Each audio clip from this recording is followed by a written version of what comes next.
Kula Vinaka family, welcome back to the Nesian Money Show. Guys, our show is all about building financial confidence within the Pasifika community. And today we've got some very unique and special guests, clients and friends of mine. We just want to, sometimes it's good to just share stories of people from within our community, sharing their stories and experiences of their financial journeys, just to give a bit more of a a realistic point of view in terms of, people's financial journeys from our community, especially something different to what you see on mainstream media all the time, like us Pasifika talking about money and finance. So today I want to introduce Natasha and Jansen, a beautiful couple here, married couple, and with one beautiful daughter, Eliana, and still practicing for the next one. So Pray for us, mate. Pray for us. Praying for you. Welcome Natasha, welcome Jansen. Thank you, Joe. Thank you. Is that the way the Fijians do it? I think that's how they do it, man. Yeah. How did the Tongans do it, mate? But yeah, Tash, welcome to the show. Tash, to start off with, tell us a little bit about yourself, Tash, where you're from, where you grew up, and just the background. And cool. Thanks, Joe. Thank you, Nesian Money Show, for having us here. So I was born in New Zealand. Grew up in New Zealand. I would say my childhood, spent my whole childhood in Auckland, South Auckland. Yes. And then we migrated over here to Australia in 2000, and then completed my high school years in the West, Mountie County. Went to St. Clair from year 7 to year 10 and completed my senior years at Loyola and Mount Joy. Oh, beautiful. Nice. So Samoan, parents Samoan? Yes, parents, both Samoan. Yeah, and Samoan. from what part of Samoa?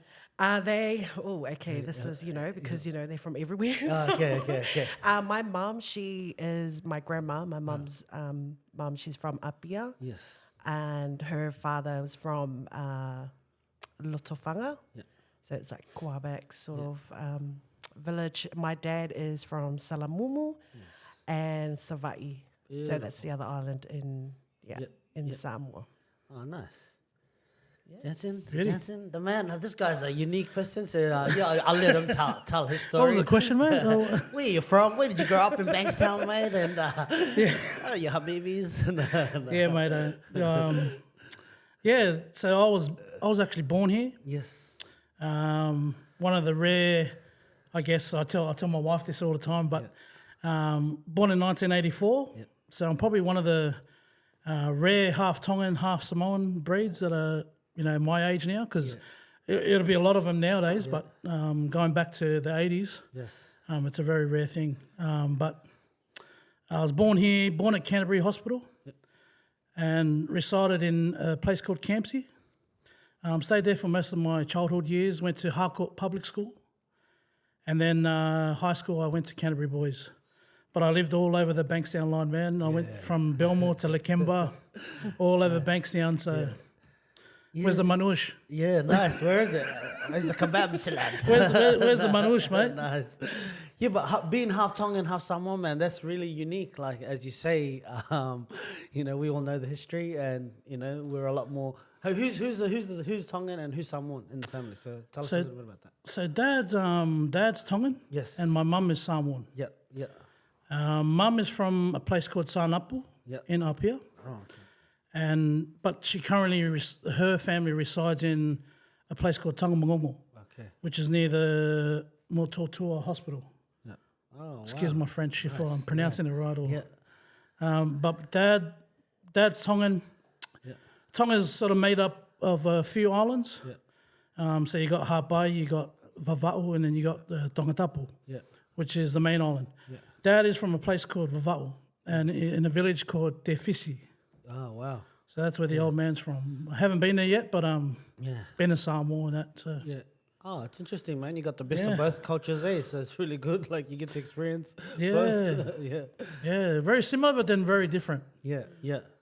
But Tash, any siblings? Yes, I have 2 brothers, younger than me, so I'm the eldest in the family. It's just us 3. you know, in Samoa, you always have the other first cousins that become your family. So I have 2 baby sisters as well that, you know, grew up since day one. So Nice. yeah. Gents, siblings? Me, I got half brothers and sisters. Yeah. There's 5 of them. Yeah. And I'm the only one with the Tongan blood. Yeah, okay. Yeah, So it's mum's kids before. Yeah, nice. Yeah, but they're all way older and all over the joint, man. They're all abroad and Yeah, beautiful. Yeah, man. So Tash, you after you finished school, what did you do when you finished school?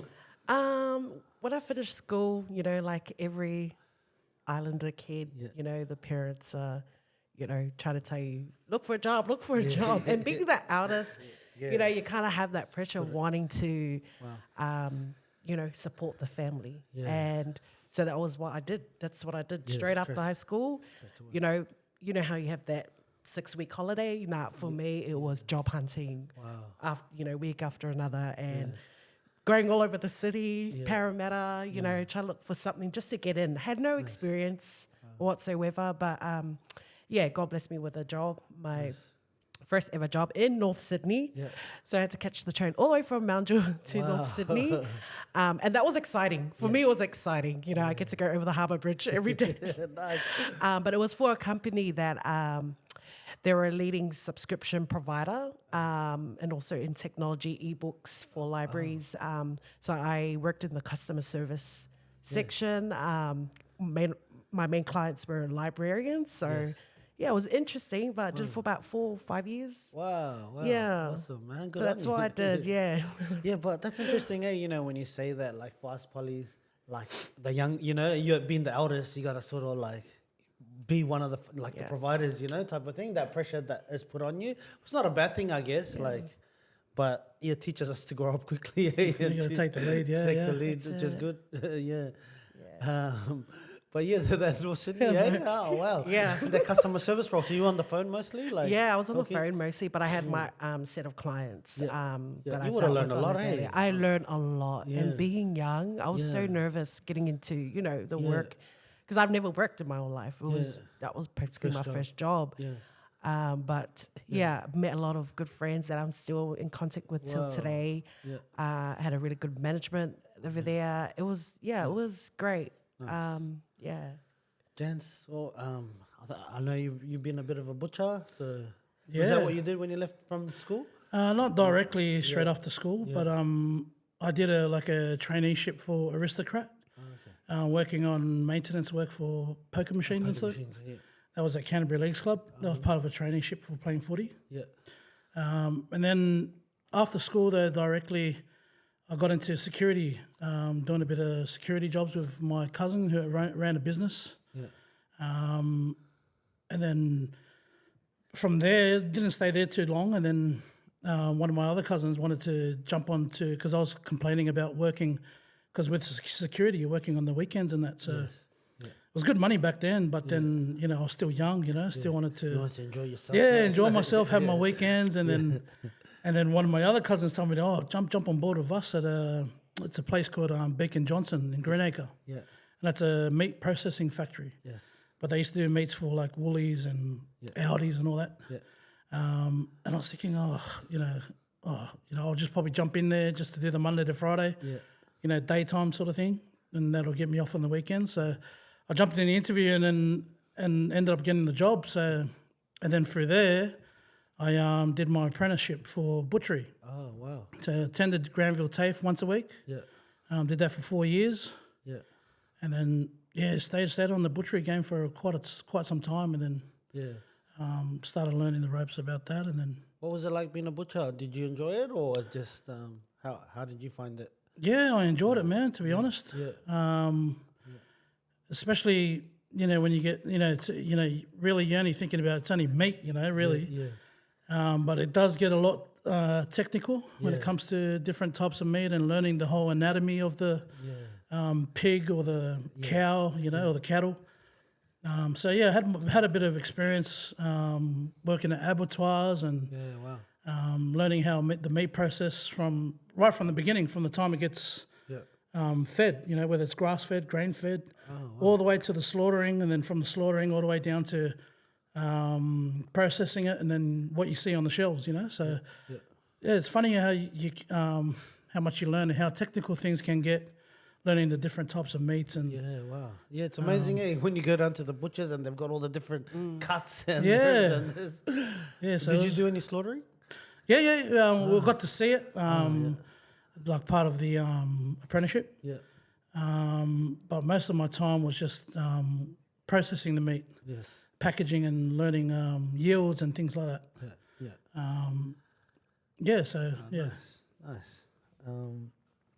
Natasha, how did your parents like shape your upbringing and like to who you are today? Like how has that sort of impacted you and like the family? Like for us, family is a big thing, in our communities. So. They definitely influenced, a lot of what I do today and who I am as a person. They've taught, me a lot about, you mentioned it, family. Family was very important in a Samoan household. It's very important to help one another. Respect was one of the most important things as well, respecting your elders, respecting one another. And, I have siblings, so it was, really important that we respect each other as well. And just a focus on giving, the community, families, especially during, celebrations, the birthdays, the weddings, funerals. It's just always been about family and, supporting one another through those milestones or, difficult times in life. So, and I think that's why I am who I am, because of them. Your parents' faith is quite strong, eh? Yes. So you guys is a part of a church and they're pastors there? Yes. My parents, they're been pastors now for, 18 years now. Wow. It's been an amazing journey for us as a family. That is, something that's, very core to who I am and our family, and having faith in God and, and serving God and family and the church. Beautiful. And I know you've got some talents as well. We were going to do the Fiji's Got Talent today, but Tasha, tell us, how did you, so music, it's a big part of your life. Yes. And I guess with us polys as well, something we pick up naturally, or most are, not me, but a lot of the, the people we meet, we're artists, we're creatives. And how did you get into music, or how did you start singing? Well, I loved singing since I was a little kid. You watch up, you grow up watching the video hits, in New Zealand every Saturday morning. That's it. And, you watch your favorite artists. I loved Spice Girls. That was my era. I just loved it. I just loved singing. Nice. And my family would always, yell at me because it will get so annoying. I'm just screaming here and there in the shower. And that's a memory I always take. They'll always be like, shut up. I'm like, oh. But I just loved it. That's all I knew. I just enjoyed singing. And I didn't realize I was good at it until, when people start saying, oh, you should become a singer. And I'm like, oh, yeah. And then I thought, okay. But, I've always sang in church. And then that's where it started. Just started singing in church. At first it was just because I enjoyed it. But then not realizing as I grew older, I knew who I was doing it for, why was I singing? And then it became, my worship to God. And, and then, I had gigs here now and then. You sing in a band and we sing at weddings. But it's just not the same as when you're singing in church to God. And that I felt that was my gift that God's blessed me with, and to bless others, to feel God closer, and especially through trials, hard times. That's when my worship, my singing helps me through those times. Struggles and. Wow, it's amazing, man. Amen. Amen. I was about to preach now. But Jan. So, did you play any sport growing up? Yeah, just I played league, man. Growing up around Canterbury and that. Yeah, nice. Good old doggies. Yeah, the old doggies. Doggies' man. favourite team, mate. Doggies. Through and through, bro. But played a bit of league, man. Growing up. Yeah. St George comp for a bit, and then jumped over in the Canterbury comp for a bit. Yeah. Yeah, so I guess like I was saying earlier, this show's sort of just all about displaying like the everyday, Pacific Islanders doing things within, the financial sort of space. And today I just really wanted to share your guys' story and your journey, just to give a realistic depiction of, what really happens, so that people are like not, just buying a dream or being sold like, Yeah. to all the time. But yeah, like, can we talk about a little bit? How did we get introduced, Jansen? How did you come across me? Like, Yeah, well, sorry, first, yeah, I forgot to mention it before, Joe. Thank you to you and, what you guys are doing here at Nesian Money and Poly Home Loans, and thank you to you and your wife and for empowering our community, especially our people, but everyone else in general, but it's good to have a platform where we can share, and I can see your guys' vision, helping our people out. So, yeah, I'm more big fan. yeah, thank you. I could have been on the other. I could have been on the mic I was when, before we met. Yeah. But I was hoping Jansen would suit this role, man. I think he would suit it big time. Yeah. yeah, but no, how we met. So, yeah, long story short, met a couple of friends from church. Started doing some sort of work for them as well, like on the side when I was doing butchery. Got to know them fairly well. And then eventually, shout out to Kaladi and Lou if they're listening. They just seen that I was always sort of interested in property, and because I was sort of in my foot in the door already, they thought they would share the contacts with you, just to see where I sit and the journey to the investment. So then me and you, man, we just just like anything, because I remember Kaladi telling me.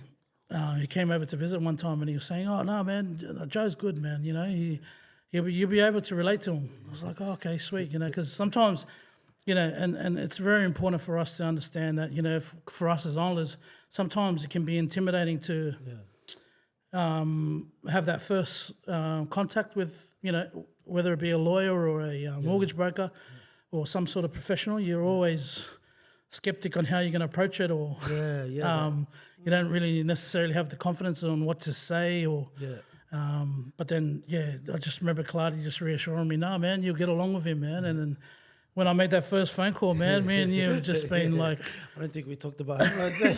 we haven't even talking about property. And then we have a wonderful brotherhood, man, where we just now it's like I can just text you now, randomly. So.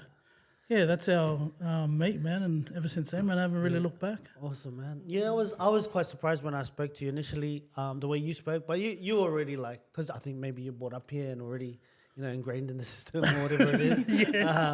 But you got into the property market quite young. How did that come about? Like, what made you do that? Like, so you bought in out west. How did that happen, man? Yeah. How long we got, Joe? You got? There's probably a lot of us in similar situations that we just keeping to ourselves, and not really trying to get to the next step where you are now. You've come like a long way from where we first met, and maybe the decisions have been good for your family, Like you might have bought an investment, and it might have put a lot of pressure on you. That you didn't need, But you've got elderly parents. So you had that property for quite a while, but how did that come along? Like, what made you get into the property market? I guess, starting from the beginning, because the rest of my half siblings, they all, they're all in the older age now. They're all like in their 60s, 50s. Oh, wow. There's a big age gap between them and me. So I've always been the one that's been at home with mum and dad. Okay. So when mum retired sort of early, she retired I think around 58 or something like that. Because her knees gave in with arthritis. She was a nurse at the nursing home for years, man. And and then she had an operation on her knees, and then that was her. And I think at the time I would have been I think on my last years at school, and it was only Dad working, and so Dad's always been the one that you never see, he's up before sun and back when sun down, so always been that way, for 6 days I think, he used to work on Saturdays and that. So Dad was he used to do the road markings. Yep. So he used to do the paint and that for the road markings. And it used to be an old Australian company called Ansel, and then the American company bought them out. They're called Volspar. So Dad was there, I'd say, for almost 30 years, 25 years or something like that.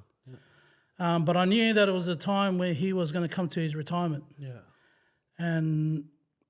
And I knew it was time for me to, sort of step up. Wow.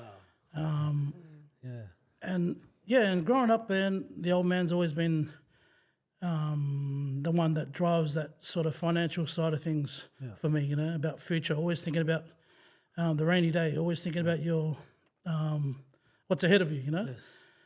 And so because I knew Mum and Dad were going to come to a time where they're going to retire, I started picking up my game in the butcher's industry. Yes. And then eventually, as soon as I finished my apprenticeship, I started doing team leader roles, and then ended up being a production coordinator and then a production manager. Wow. And so at that time, I think it was 2009 or 10. Yeah. The salary was really good at that time, it was like 77 or 78 a year. So I went for it, and that was my drive. It was just to climb the ranks and learn more about the industry, and then be able to purchase a property, Yeah, wow. And you know how it works, Joe, the banks and that, they look at the income, and so at that time I was at a good position, and Dad was retiring. So Dad obviously got his redundants. Yes. So he got his pay packet. Yeah. He helped out towards the deposit, but at the same time I was saving as well. Yeah. And so he played a big part on the initial deposit. Yes. Because, it includes stamp duty and everything else. I think I was at 25 at the time. Yeah, wow. Well done, 2011. bro. Well done, bro. Yeah. And it was very expensive for us to buy in our area, Canterbury and Bankstown. Yeah. Because at that time the market was really, the closer you are to the city, the more expensive. Yeah. So we went out west, man. It was just like throwing the Welcome home, guys. throwing the bait in the sea and just hoping for the best, because I didn't know much about that area. Anything past Parramatta, bro, you're in the whoop whoop. You're in country town. Yeah, wow. I never went past Parramatta, man. Like, and let alone Penrith. Well, where's that, man? I don't even know where Penrith was. Yeah. So anyway, so we ended up buying a place over there, and every weekend, man, I used to do the whole.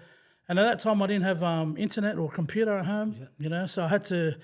Every day after work, I'd tell the old man, come take me down to the internet cafe, and I'll go upstairs and start looking online, using the domain and all that kind of stuff, and finding out how I can purchase a property, because I had no idea, Wow. I had to try and look for a lawyer, to look for over the paperwork and everything.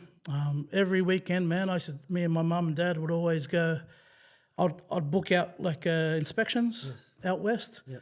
And that was our weekend thing. We'd probably see like 3 or 4 different properties every Saturday, Sunday, religiously. Yeah. Until that one, we narrowed it down to 3 houses or whatever, and then eventually found the place out in Colo, Oh, nice.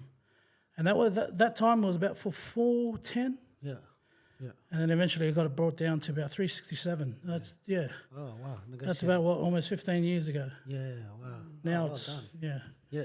Oh man, that's awesome, Jansen. Good on you, man. That's like I was just about to tear up there when you said, to step up and take charge. And I forgot to ask Tash. I'll let you tell this story. How did you guys meet? My God. How does a Tongan Samoan guy woo a Samoan princess? It's my dance moves, man.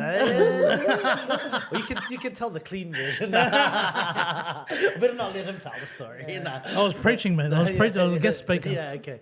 You want to No, Okay. All right, she wants to let you tell it. Jen, sorry. Okay. Yeah, go Jen. We met through mutual friends. Yeah. Just work colleagues, and eventually, caught eyes, man, and Nice. Beautiful. The rest is history. that's it, man. And the rest is history, bro.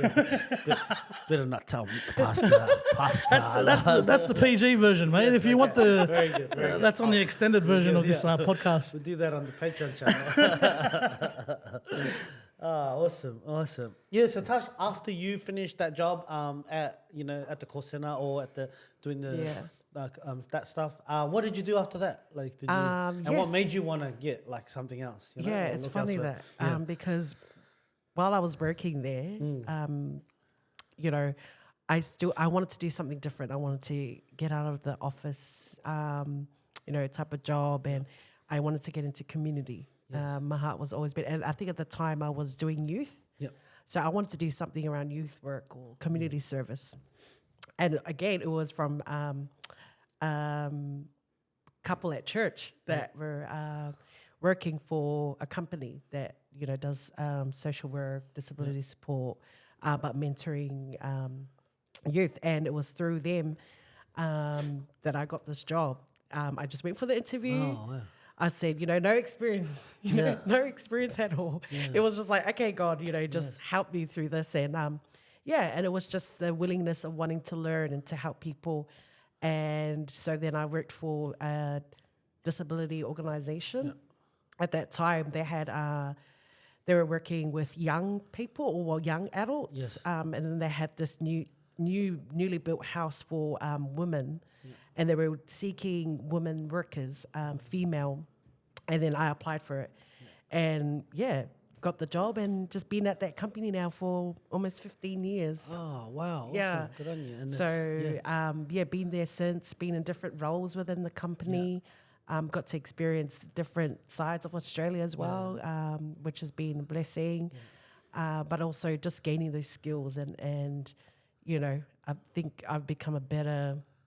I can read people now, because it comes with that, like sort of that therapy, the psychology behind it, how people behave and why they behave the way they do. So it was a lot of behaviors that I had to deal with the clients. Yeah. So it was more the mentoring, the mental side of it. So. Yeah, I found that now disability services, there's a lot of Pacific Islanders and Polynesians within this industry.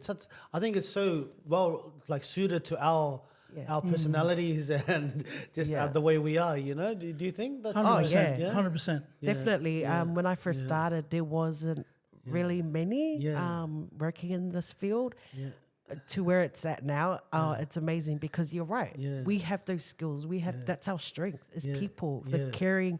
That caring nature that we have, but also we can be firm. We need to be,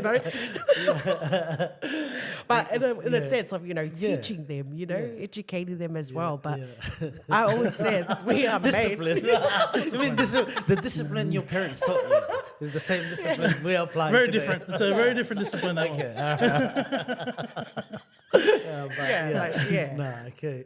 So Jansen, you're in the same industry too now, right? I am, man.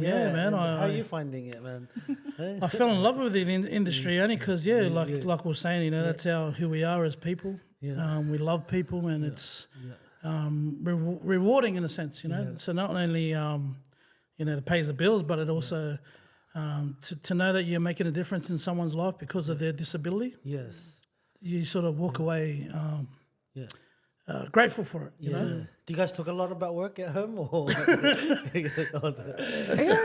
Funny that it's because we both work with different companies. Yeah. So at first, when he first started, we talk a lot about it, But now it's like I don't want to hear it. It's like bringing work home, So we have this rule where we.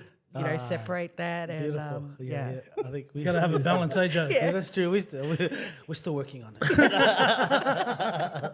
We're working from home. Man.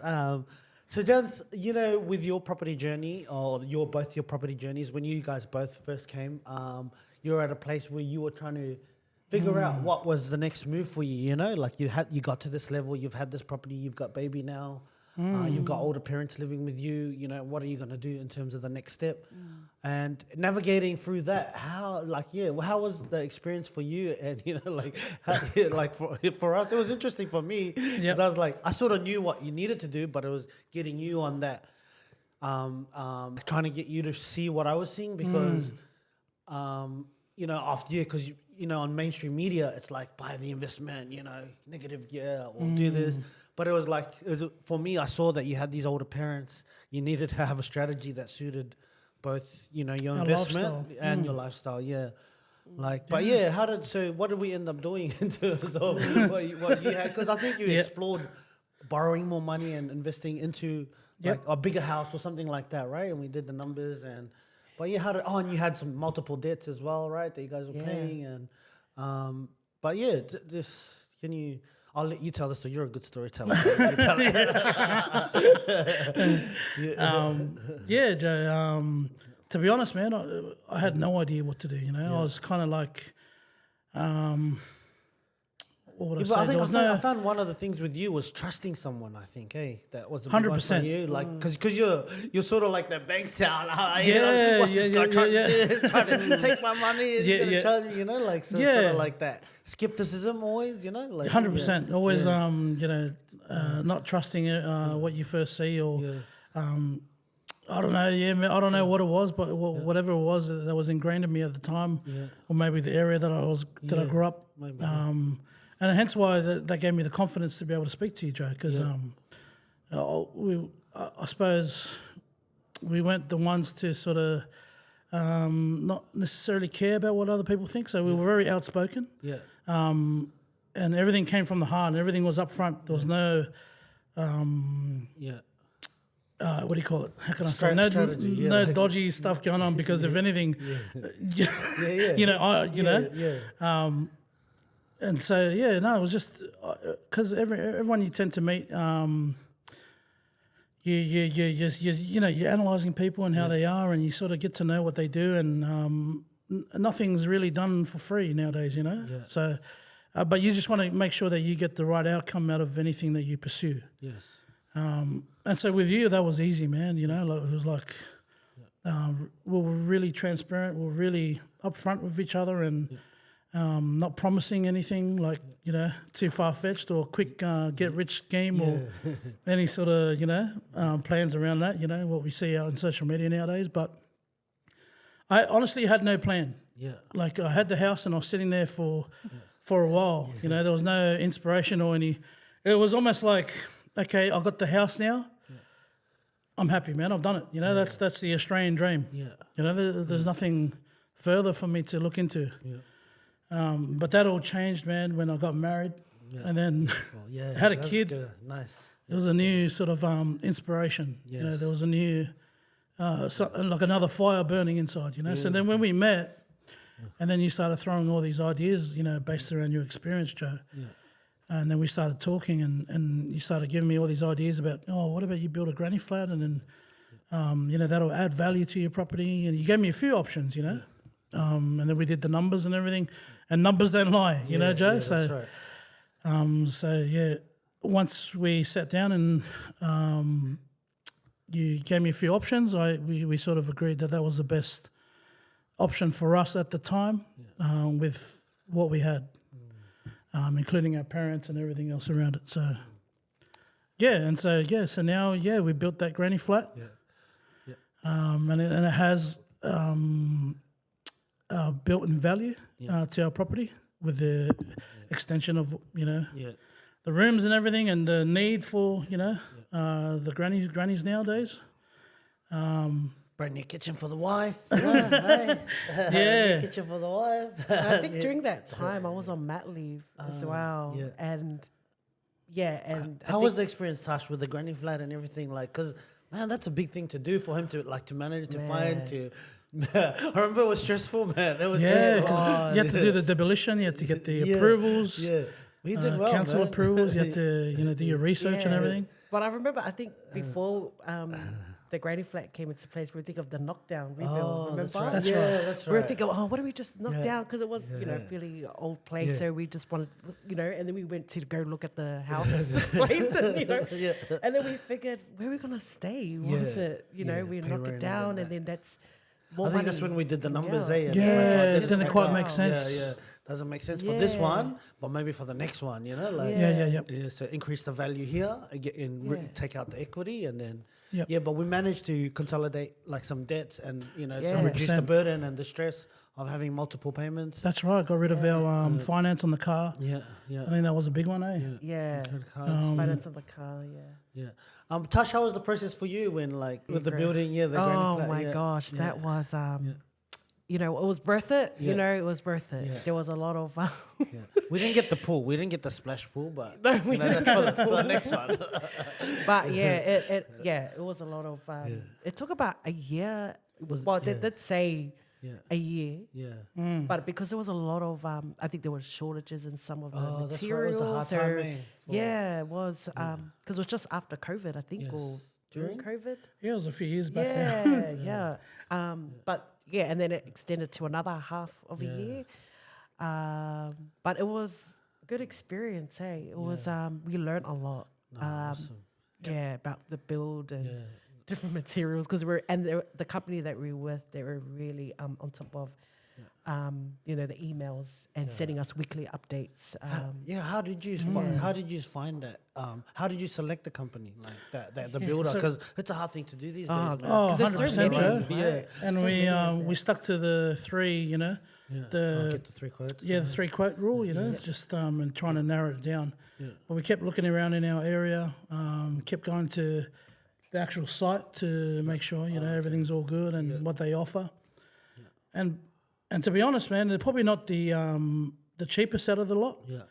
But because they were really responsive You felt and their confident, service, gave you confidence. Yeah. we just went straight with them, regardless Pay a if little we bit more. could pay cheaper somewhere else, So that was our, that Came down to that. it came down to that decision making. It was just them being responsive to our emails and calls and and So all mom that. and dad now in the granny, and then Yeah. gives you a bit of separation, right? So like quality, they're still there. You can still look after them, but they got their own space. Yep. And then you guys have got your own space, and now you can grow the family a little bit more. So it's good. Yeah. It's a good dynamic, man. And you're right. You did, the wife did need the privacy. I was pretty happy. I was pretty happy, man, getting all the washing and the food and everything done. I'm not gonna eat horse meat.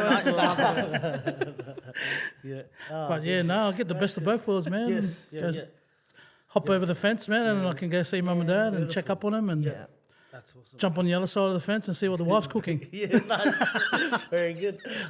Have you had dinner? No. I know you ate. I know you. Nice. So can you share any other financial milestones that you've achieved since building the granny flat, and then where you're sort of heading next, and what you've done since then? Jens? So obviously, with building of the granny flat, we renovated the main house as well. Yeah. And then we finally got the proper valuation done. Yeah. And it's significantly increased in value, which is a good thing for us. Helps with the next plan or purchase or whatever. And then we went down the SMSF route. Beautiful. Yeah. What made you start thinking about self-managed super fund? How did that come about? I think it was a bit of you, Joe. Mentioning that was part of the option. Okay. But it has always been on the back of my mind. The few years back. Yeah. Just thinking about where my super was and how much my returns would be. Yeah. I think it was one time when I came to visit you, to be honest, and I think I sat down with your accountant. Yes. And what's his name? Mahendra. Yeah, Mahendra. And I remember him telling me vividly, man, and I'll never forget this. Wow. Yeah, We got to get him on the show. he made me. It was like that light bulb moment. Yeah. Wow. It was like I remember meeting him for the first time, and he was like, "Oh, what are you? Who you with on your super?" Yeah. Yeah. So I told him, I'm with aimlessly or whatever, and he's like, "Okay, so how much? What's the percentage on your interest?" Yeah. Bro, I didn't know how to answer. Yeah. What's the return? What's the rate of return? And to be honest, not most people would. Yeah. And that was like a wake up call for me because it was like Mahendra made it clear for me. It's like, what do you mean you don't know? You don't care about your money. You don't you don't care about What you're getting. Yeah. What you know? This is one of the misconceptions that even I've had like for a long time, and that's what I try to get across to like young people, any young person. Even most people don't know whether they're Pacific Islander, Australia, or anyone. They don't know what the super is for. The super is basically for your retirement, right? That's money that the employers put away for, like they contribute extra to a fund. But you know, when you're young, you don't. Like, because you don't see it, you don't like, it's too you far don't know away. about it. It's Like, too far fetched. oh, super, whose money is that? I don't know. So within the super, there's insurance, and then there's some other benefits that you have within there. But it's really money for our retirement. But that's amazing that you tell me that That's story, right. man. That, No, man, that clicked for you. like like everything we did that day. That's the thing that I remember. Wow. And I remember Because him it coming kinda- back and be like, "Hun, I didn't even know, like, this accountant asked me, and I didn't even know the answer." And I'm like, that's good. And it was since then, they were like, you know what, we've got to get looking into it then, you know. Yeah, and it kind of burned me, man, a little bit because it I was think like, Claudia and Luisa had also had an SMSF as well, right? That we had. yeah, that's right. And so then we went that route. And And that what was, what a good thing it's been, you know, for us. congratulations, guys, for going through that. You know, it's not an easy process. Like sometimes, like mentally, you know, it's just a mental thing. It's like you know, trying to figure out all the paperwork, the structures, and having the right people just sort of guide you. But you did a lot of it yourself, man. So well done to you. But it's a credit to you, Joe. Yeah. Because I feel like, well done. you know, I remember talking to you and you wanted me to learn. That's how I always feel like, you know, for us, we've got to try to understand it because you got to, who better to manage your money than yourself? Like, 100%. Why rely on someone else? That's when we get screwed around, you know? That's when you get ripped off. Because you don't know what's going on with the money. It's up to somebody else. Yeah. You might as well just let them have it then. You That's know? Like, right. So that my thing is trying to like get you to learn it and do it yourself because it's better if you manage it yourself because then you know what you're doing. You can teach your children.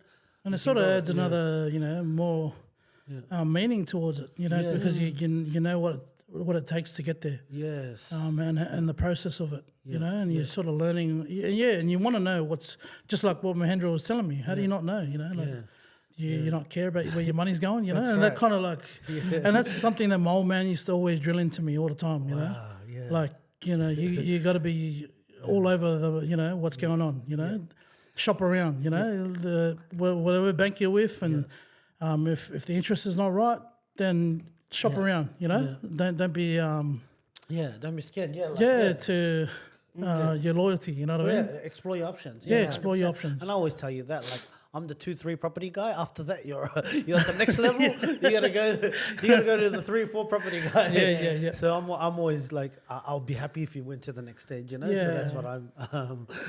But I love it, Joe, because that wasn't our drive. Yeah. You know, ever since we met, I've never felt like, hey man, that's what we're going to achieve. We're going to try and get this one, then we're going to get there for the next one, then we'll go for the next one. You know, it was never that. That wasn't the goal. Yeah. I think that sometimes with us, because we're sort of laid back people and family oriented, that there's always other commitments. That sometimes having that financial like pressure of like chasing money affects our ability to like live properly. You know?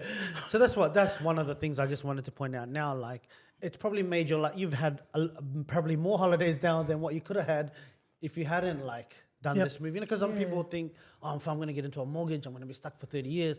I won't be able to live my life, you know?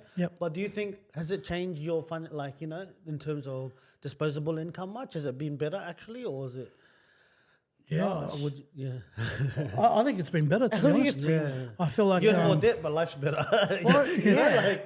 But then also, you know, we've always saved a lot, you know? So,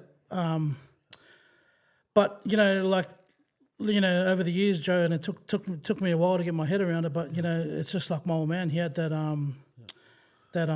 poor dad's mentality. You know, we save, and it sort of just sits there for years. You know, it never really changes or increases. Whereas if you invest your money, that's where you see the passive income and compound interest starts working in your favor. And over time, you know, it starts the dollar starts working for you. And that's the rich man's mentality, right? Like the Kiyosaki guy was saying. Abundance mentality, That's it. Rather than a lack mentality where we're sometimes from our upbringing and our environments that we've grown up in. So, you know, we're like, not much to eat, or, you know, share this, share that. You know, like it sort of maybe comes through, but it's good that we're breaking that cycle and we're starting to think, you know, so it's good. Yeah, definitely, man. I think we've come a long way. I feel like,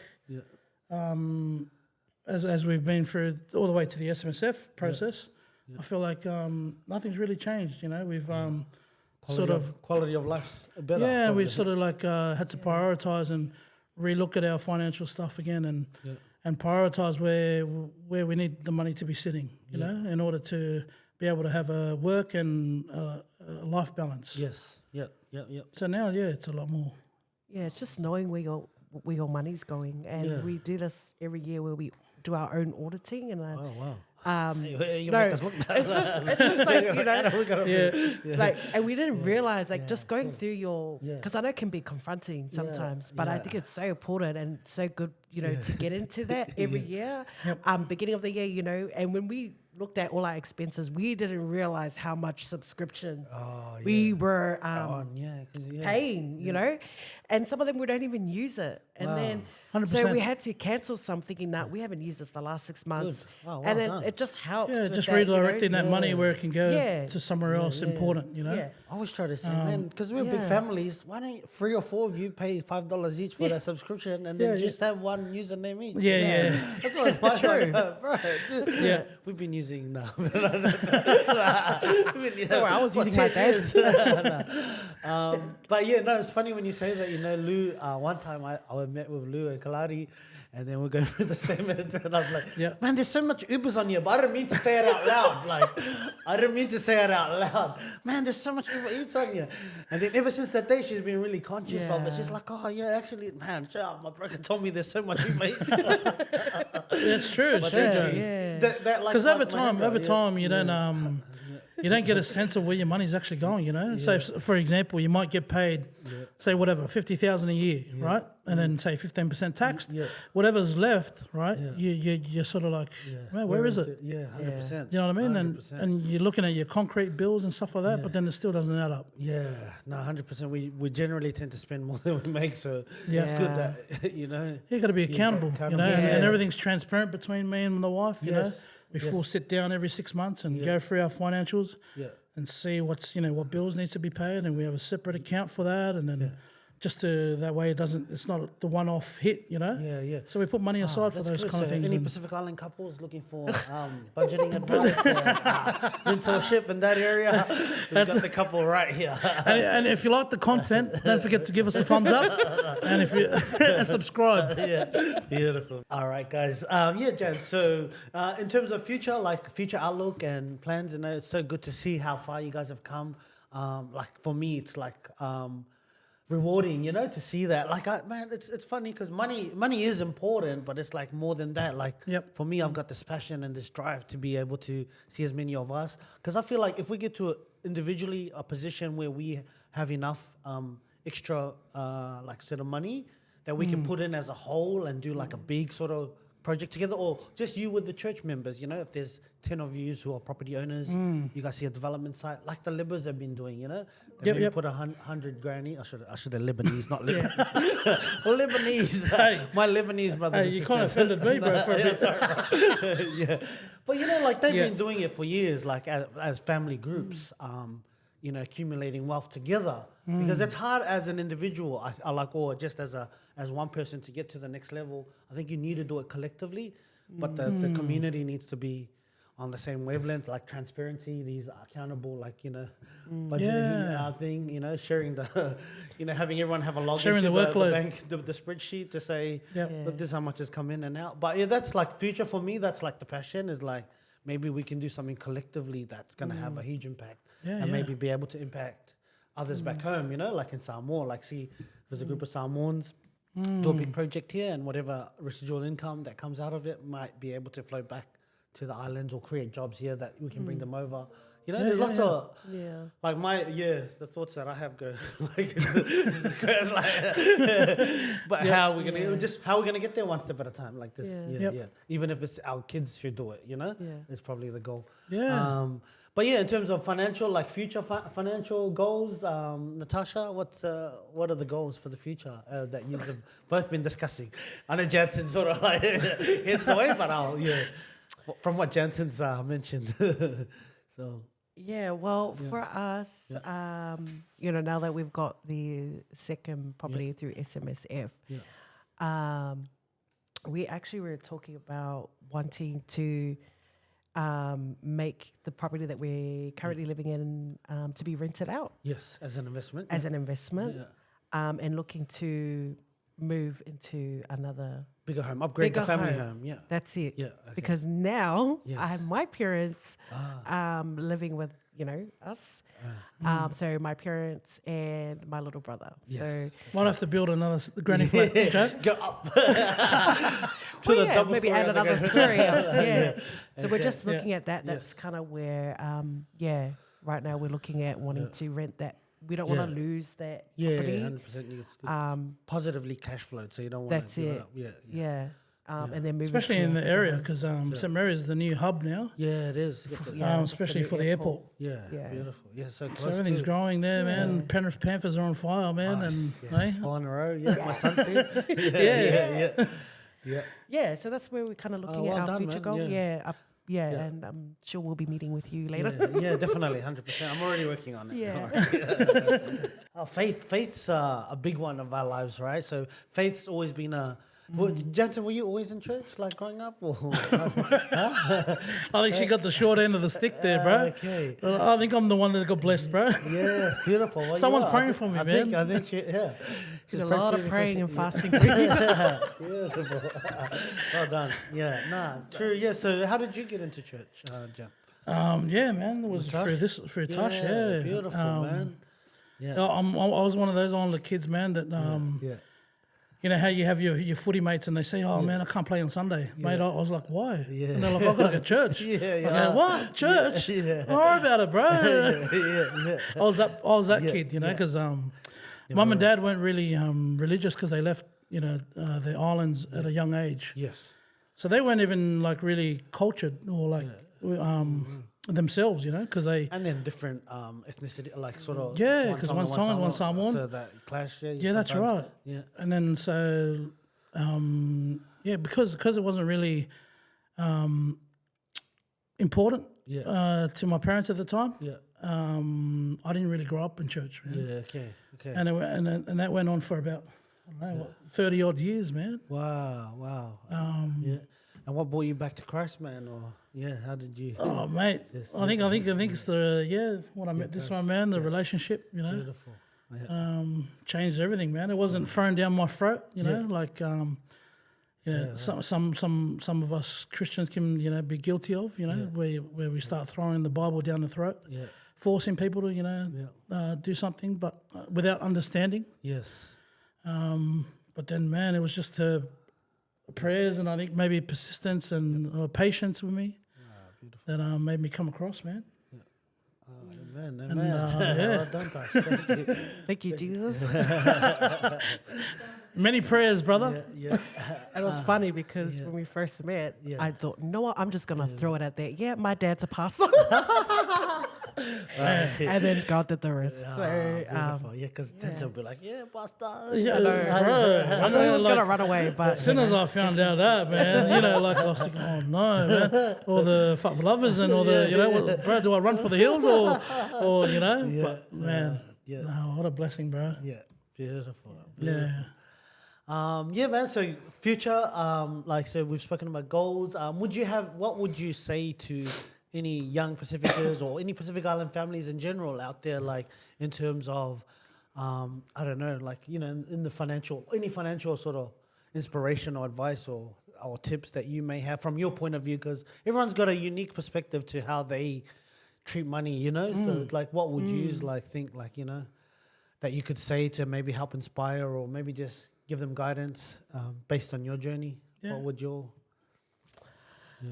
Yeah, that's a good one. Because we love, to help people and encourage others as well, and with what you're doing as well. So we've had a few friends of ours, asking us questions, how, and I'm glad we learned about the SMSF because, now we're able to tell them how, how it goes. Set up the structure.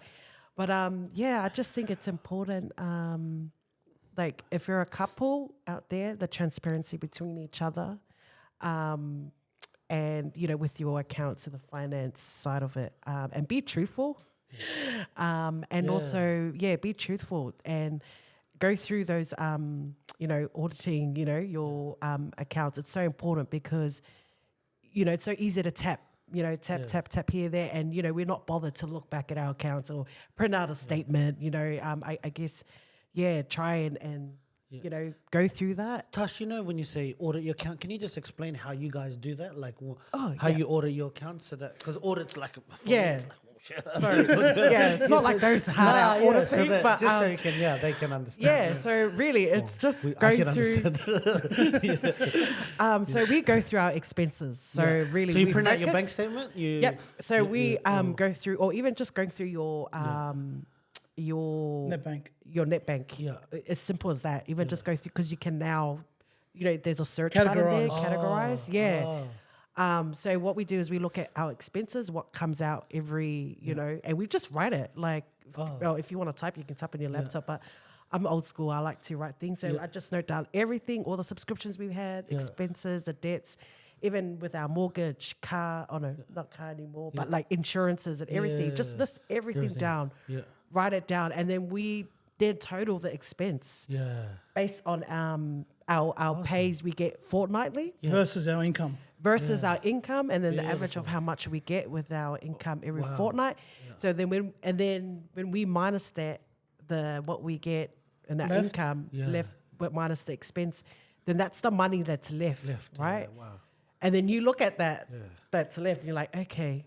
Wow. All right. This is how much. What do I have? What do I have for bills? Okay. What do I have for savings? Now, what do we need to cut? That doesn't need to be, you know, that is not necessary, and we cut that. So that way it can give us extra boost in the money that we have left. That's enough for savings, enough for to achieve other the goals. things. So it's just looking really at your expenses. How much are you spending a month? And sometimes it's good knowing, even though you do like spend it on this, it's just good to know, right? It gives you this powerful feeling, right? 100%. That you know where your money is going. It does, and it gives that feeling after we do it. Like, wow, I'm glad. And even though it takes about, it can, you know, depends how much you spend. But I mean, but at the end of it, you feel you're in control. You're in power of your finances. You know, we don't let the money. You know, what does that say? We always say. Oh no, don't let the money. Oh gosh, I forgot what it was. Oh, there's a saying that we sort of say, you tell where your money goes. Don't let your money tell you, where it goes. Something like that. So we try not let the money finance control our life because we want to try and 100% know where it's going and things like that. So that's just something to help other couples. Man, that's so valuable, because I think it's something we don't. For me, like, that's why I want this platform. It's just like, it's such a simple thing to do. You know? Log into your thing. That's it. How much have we spent? Sit Total down, it all up. Go to Starbucks. Get your pen and paper. Make it like a date night. You know, we did that. Like, okay, we have to. Let's go to Starbucks. Just away from home. Can I bring my wife next week? Just like that. You can just go have a coffee or a date night, something, and then just talk about your finances. Allocate that day and commit to it. And that's important, Joe, because if it's not, then you're working and you're going about life flying blind. You know what I mean? You don't know what's going on. You know what I mean? Man. 100%. Gents, any did you want to add like any? Definitely. That's the main one, one of the main ones. It's almost like what the Bible does for us. It's like a mirror. It's like a reflection. You know, and you're sort of like shocked. You know, wow, is that me? You know.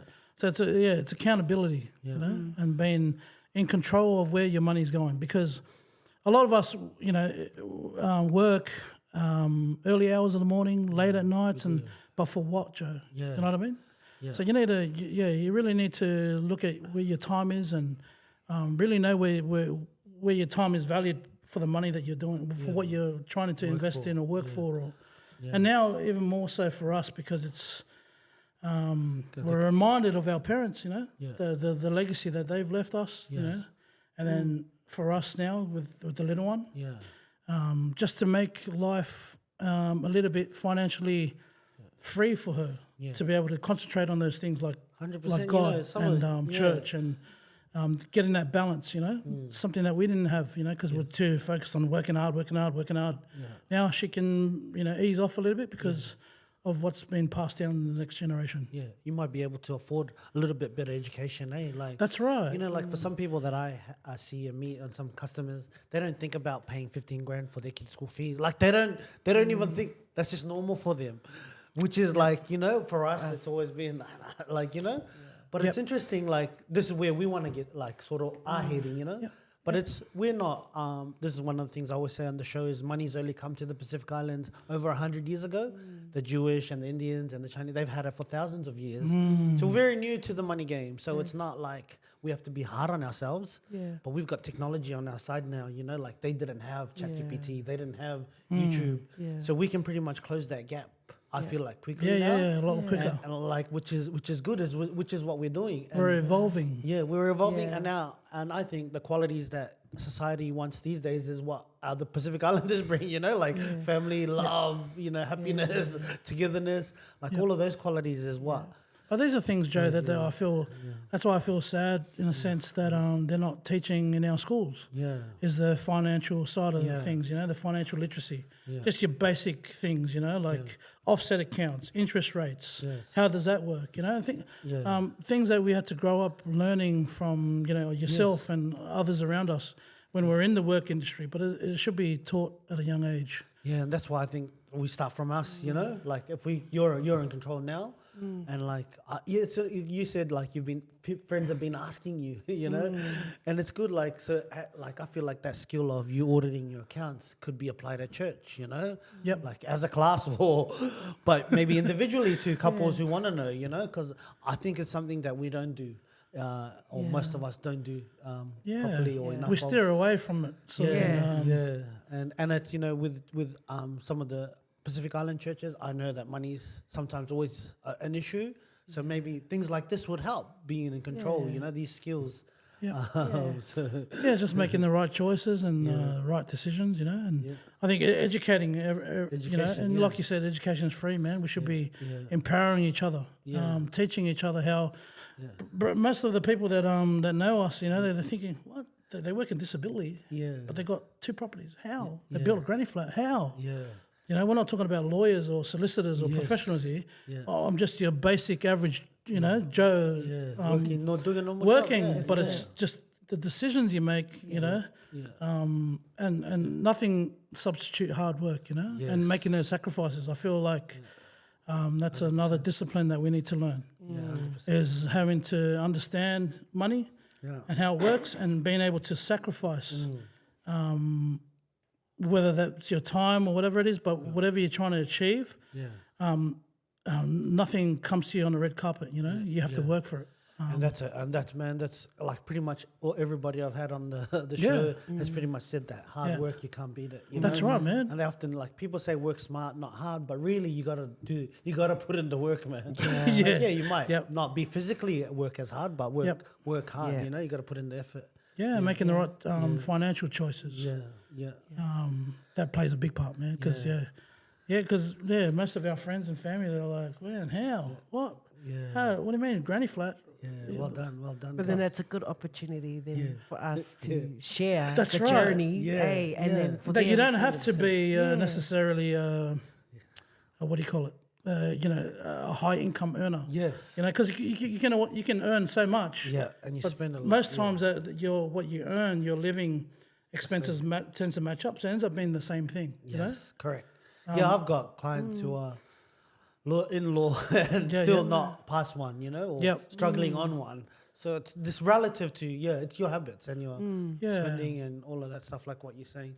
But man, I want to thank you guys so much for like sharing your story today, and it's been like a practical kind of like session, because normally we're like speaking very generally, broadly, but today you gone into a bit of detail, and thank you for sharing your personal stuff, And that's what I want to encourage the Pacific Island. Don't be ashamed of your situation. Like, there's nothing to be ashamed of, man. Like, 100%. we got this thing, hey, I'm ashamed, But Yes. like that trusting thing that you were saying before, you're saying about trust, be truthful. Yeah. Like, be truthful, because that's the only way we can help. If we see everything, then we can have a bit of That's a map to, okay, you might not get there in 3 months, but you can get there in 8 months Yeah. or a year if you're truthful. But if you find out Yeah. later, then Yeah. it just becomes an issue, you Yeah. know? And it's good, Joe, and I love what you're doing because it's empowering our people, and Yeah. other people see us with our journey. They tend to, I've seen it with my own eyes, just like I Yes. seen Kalani and Lou. Yeah. Yeah. Do you know what I mean? I've seen them, you know, so it made me, okay, well, if they can do it, I can, you know, as Yes. well.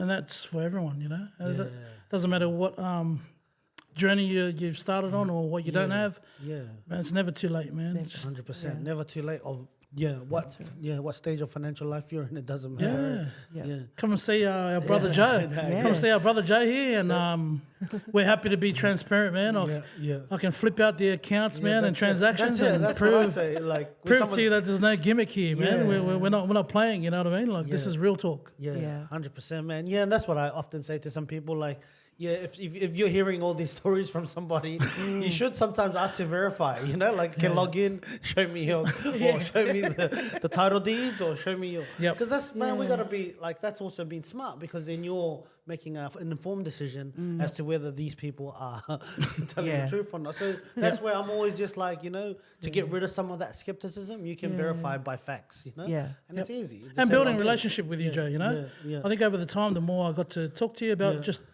in general, just Yeah. life in general, and getting to know your family and the kids. Yeah.